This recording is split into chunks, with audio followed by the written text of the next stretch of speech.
dive into today's episode, I just want to remind you to hit that like button and subscribe to our channel.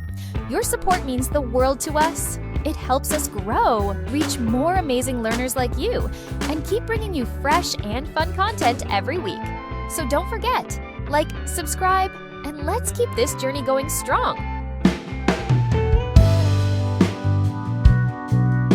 Hello, brilliant idiom explorers, and a very warm welcome back to another insightful episode of Idiom Insights. I'm Emma, your enthusiastic guide, and I'm absolutely thrilled to be here with you again, ready to delve into the fascinating nuances of some more common English phrases. It's always a pleasure to share this learning journey with you as we navigate the colorful world of English. And I'm Jack, your co-host and ever-curious word detective, here to help unravel the meanings and perhaps share a chuckle or two as we explore the rich landscape of idiomatic English. It's wonderful to be back in the Idiom Insights studio, Emma, and a big hello to all our fantastic listeners around the world. Thanks for tuning in for another dose of idiom discovery. It's always a joy, Jack. Today, we've selected 4 incredibly useful and vivid idioms that you'll undoubtedly encounter in everyday English. Understanding these will not only significantly boost your comprehension, but also provide you with more natural and expressive ways to communicate your own thoughts and observations. These phrases cover getting ready for hard work, hypocrisy, taking responsibility, and bringing things to a close. A truly excellent and varied mix today, Emma. These are idioms that really add character and depth to conversation. Here are the 4 idioms we'll be diving into in this episode of Idiom Insights. First, an idiom for preparing to do some hard work. Roll up your sleeves. Second, a classic phrase for when someone criticizes another person for a fault they have themselves. The pot calling the kettle black. Third, an expression for taking responsibility or action, especially in a difficult situation. Step up to the plate. And finally, a common idiom for bringing something to a conclusion or finishing up. Wrap it up. Those are all fantastic and very common idioms, Jack. Each one paints a very clear picture and is used frequently, so understanding them will be incredibly beneficial for our listeners as they engage in English conversations and encounter these phrases in media. I couldn't agree more. They're all very practical and insightful. And before we delve into the intricacies of our first idiom, a quick and sincere request from both of us here at Idiom Insights. If you're finding these episodes valuable for your English learning journey, and you enjoy our explorations, please take a moment to subscribe or follow our podcast on your preferred listening platform. Yes, subscribing is the best way to ensure you don't miss any of our future idiom adventures and linguistic discoveries. And if you're feeling extra supportive, a like or a positive rating on your podcast platform truly helps other English learners discover Idiom Insights. We are so grateful for your engagement and continued support. It really fuels our passion for this. It genuinely makes a massive difference. Thank you all for being part of our community. Right then, Emma, are you ready for our first idiom? Which sounds like it's time to get to work? Let's do it! Our first idiom for this episode of Idiom Insights is roll up your sleeves. Roll up your sleeves. This is a very physical image. It makes me think of literally rolling up the sleeves of a shirt before doing some manual labor. Is that the essence of the idiom, Emma? That's exactly where it comes from, Jack. The idiom roll up your sleeves means to prepare for hard work or to get ready to tackle a difficult task with determination. It's a signal that the time for talking or easy preparation is over, and it's time to get seriously involved in the work, even if it's difficult or messy.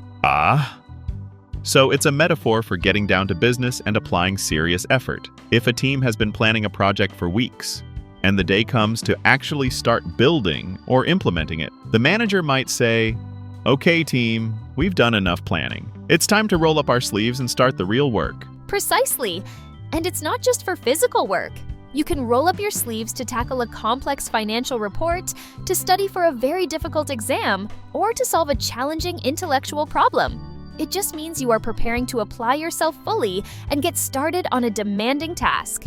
It implies a sense of readiness and a no-nonsense attitude. You're not afraid to get your hands dirty.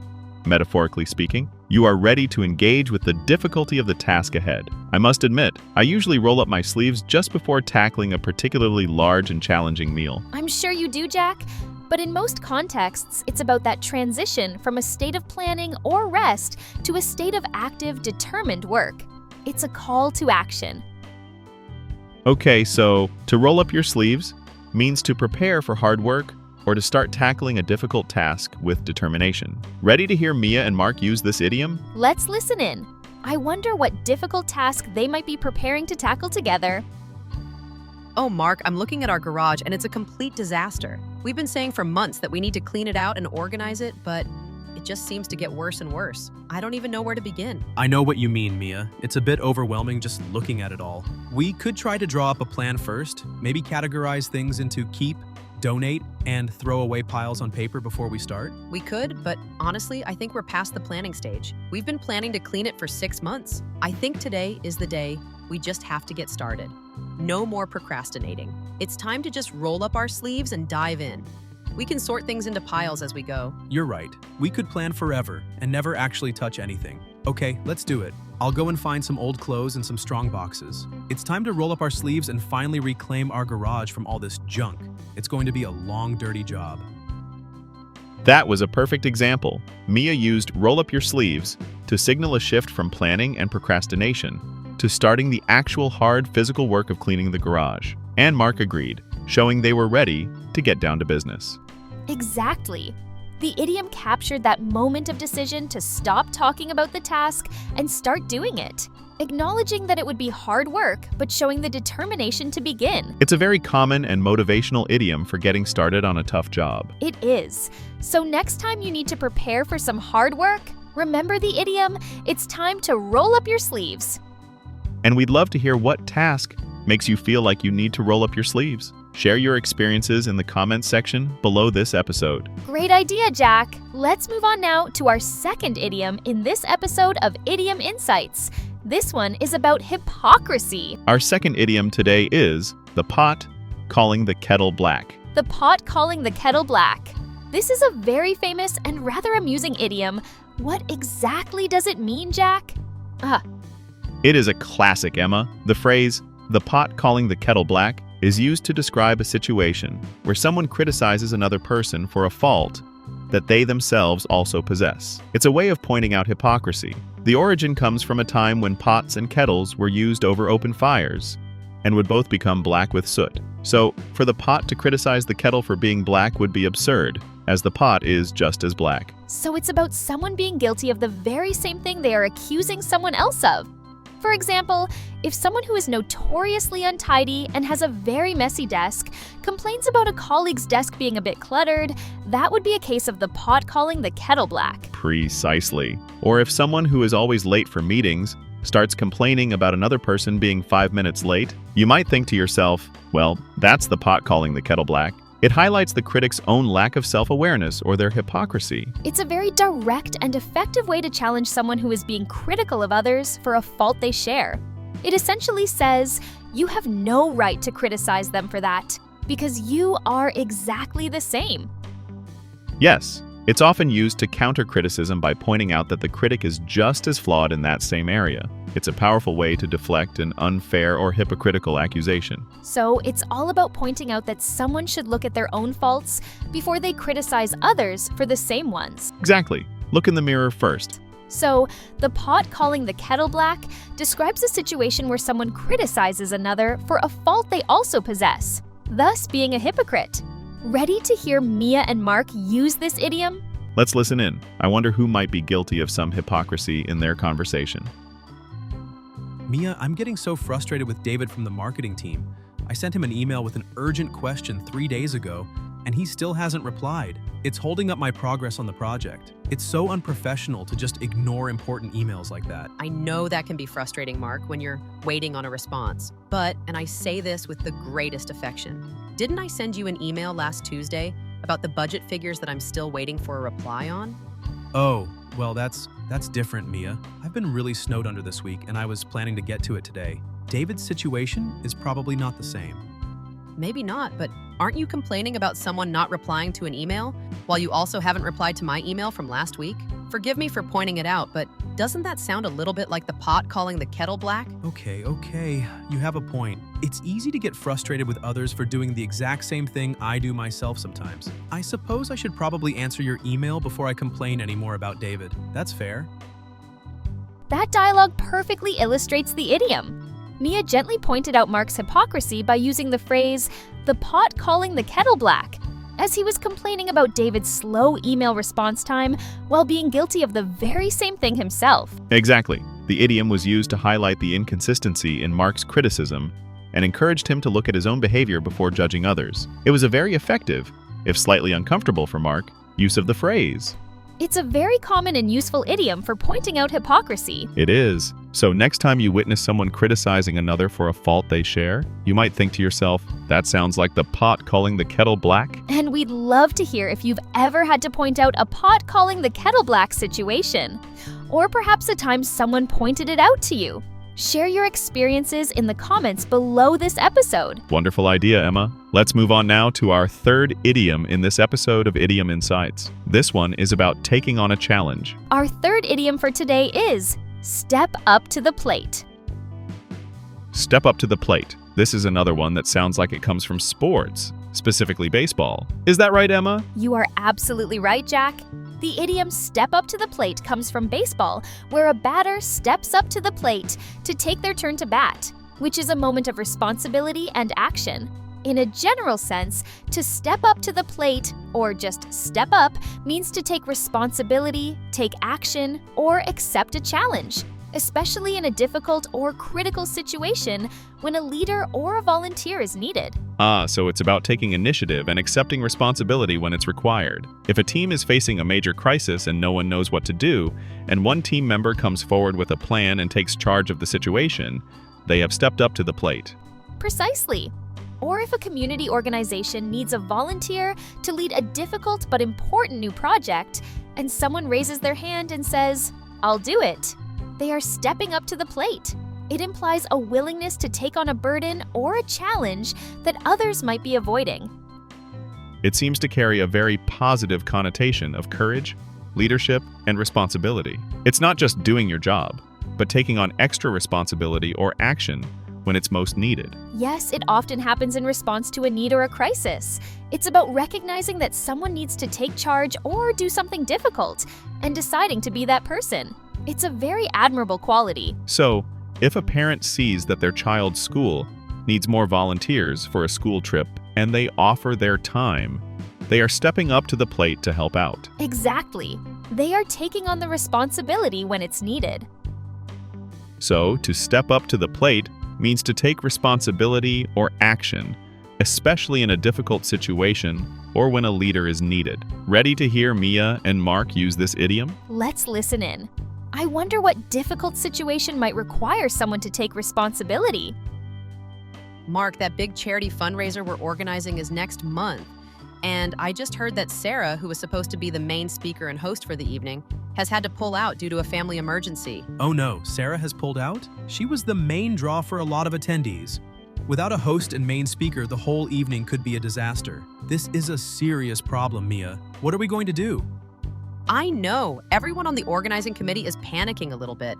No one seems to know what to do, and people are just talking about how terrible the situation is, but no one is suggesting a solution or taking charge. Well, someone has to take control and sort this out. We can't just let the event fall apart. We need to find a replacement speaker, rejig the schedule, and communicate with the attendees. It's a lot of work, but someone needs to lead the effort. I agree, and honestly, Mark, I think you're the best person for it. You're good under pressure, and you're a great public speaker. I think this is a moment where you really need to step up to the plate and take the lead on finding a solution, and maybe even hosting the event yourself. Me? Wow, that's a lot of responsibility to take on at the last minute. But you're right, someone needs to do it. Okay, I'll step up to the plate. Let's get the committee together, and I'll start making a plan to fix this. That dialogue perfectly illustrates the idiom. Faced with a crisis for their charity event, Mia encouraged Mark to step up to the plate, meaning to take responsibility and lead the effort to find a solution, which he then bravely agreed to do. Exactly.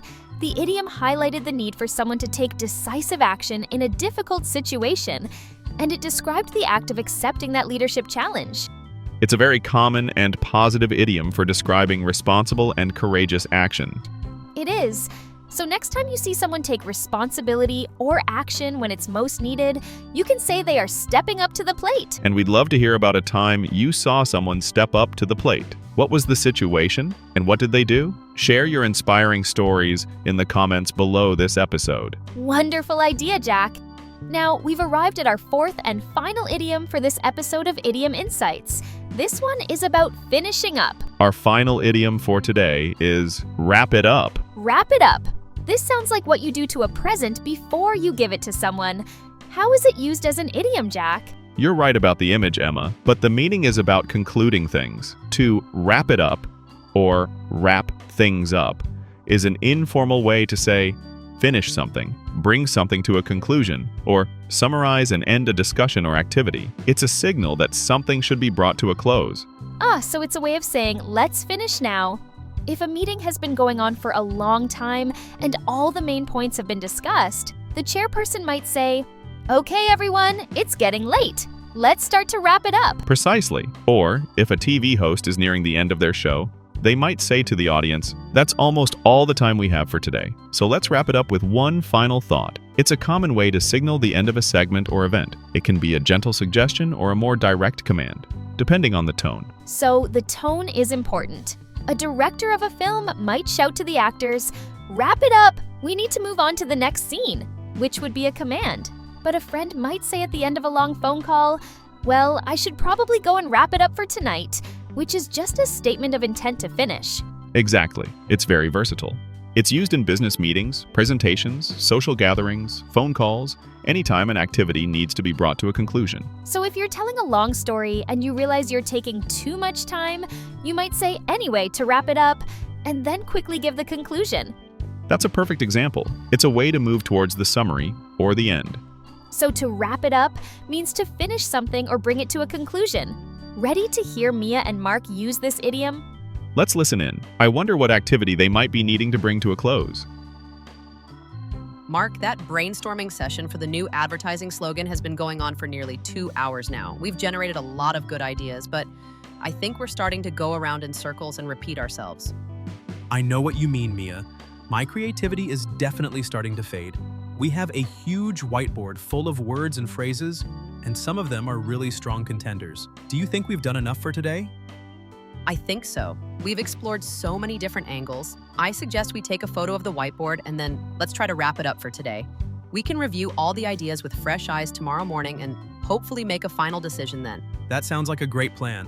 My brain needs a rest. Okay, team, let's wrap it up. Everyone take a final look, make any last notes, and then we'll call it a day on the brainstorming. Thanks for all your great work.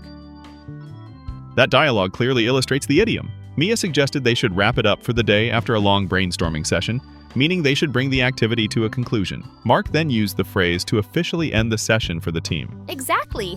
The idiom was used to signal the end of a productive but lengthy activity with a plan to continue the next day. It was a clear and effective way to conclude the meeting. It's a very common and useful phrase for managing time and bringing activities to a close. It is. So next time you need to finish a meeting, a conversation, or any activity, remember you can suggest it's time to wrap it up. And we'd love to hear about the last thing you had to wrap up. Was it a meeting, a project, or something else? Share your experiences in the comments below this episode. We always appreciate reading your comments and stories. Well, Jack, we've explored 4 more really insightful and useful idioms in this episode of Idiom Insights. We certainly have, Emma. Just to recap for everyone tuning into Idiom Insights today, we learned roll up your sleeves, meaning to prepare for hard work or to tackle a difficult task with determination. the pot calling the kettle black, a phrase for when someone criticizes another for a fault they also possess. Step up to the plate, meaning to take responsibility or action, especially in a difficult situation. And wrap it up, meaning to finish something or bring it to a conclusion. 4 more fantastic additions to your English idiom repertoire. Remember, the best way to make these phrases a natural part of your vocabulary is to actively listen for them in real-life conversations and media, and then to build your confidence by trying to use them yourself in appropriate contexts. Absolutely. Don't be afraid to experiment. The more you use them, the more comfortable and fluent your English will become, and the more you'll be able to express nuanced meanings with flair. And if you enjoyed learning with us today, and we sincerely hope you did, please consider giving this episode of Idiom Insights a like and leaving us a positive review on your podcast platform. Your support helps us reach more learners and continue creating this content. And make sure you hit that subscribe or follow button for Idiom Insights so you don't miss any of our future episodes. where we'll continue to unravel the wonderful and sometimes witty world of English idioms. Thank you all so much for joining us today. It's been a pleasure exploring these phrases with you. Keep learning, keep listening, and we'll talk to you again next time on Idiom Insights. Goodbye, everyone. See ya!